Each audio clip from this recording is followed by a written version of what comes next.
Hi and welcome back.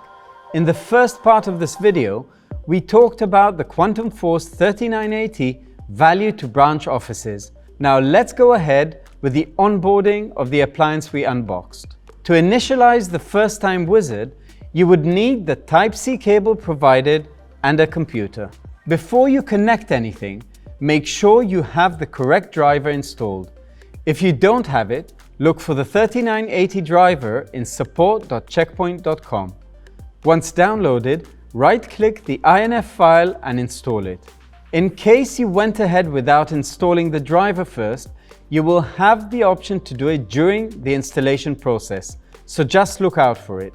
In addition, we recommend connecting your computer to the management port of the gateway using the RJ45 cable provided, so you will be able to immediately access the web UI when the first-time wizard has run its course. Note that you can also run the installation process if you scan the QR code that is attached to the device and use your smartphone to start the process. Connect your gateway to the power and your computer to the gateway. It is preferable to use Chrome, but any browser would do.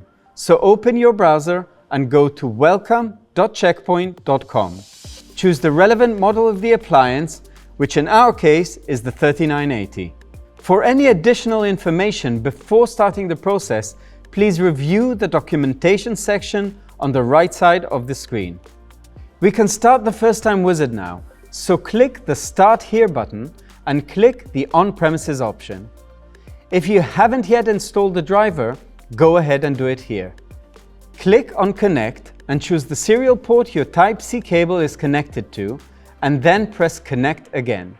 In a few seconds, the device configuration will begin. Start by choosing Single Security Gateway or Cluster Member. Fill in the administrator password and click Next. In the Network Settings section on the left side, we need to configure the firewall's interfaces, including its management interface.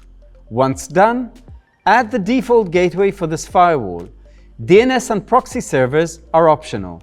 By the way, this information can always be changed or added later via the web UI. Click Next to the Configuration section.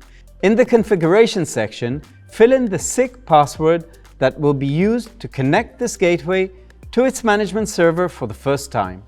Choose the device time settings, primary and secondary NTP servers, and click Next.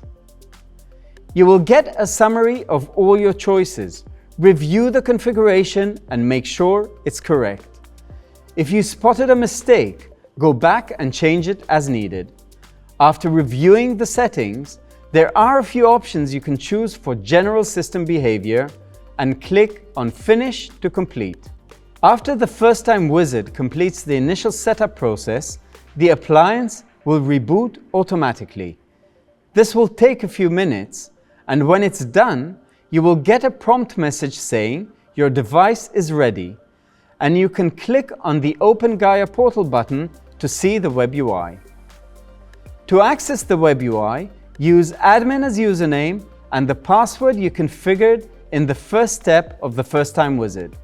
Your Quantum Force is now ready, and you can go ahead and connect it for the first time to your management server. For any questions, feel free to contact us on the Checkmates community portal and follow our new releases on TechPoint Central, our YouTube channel.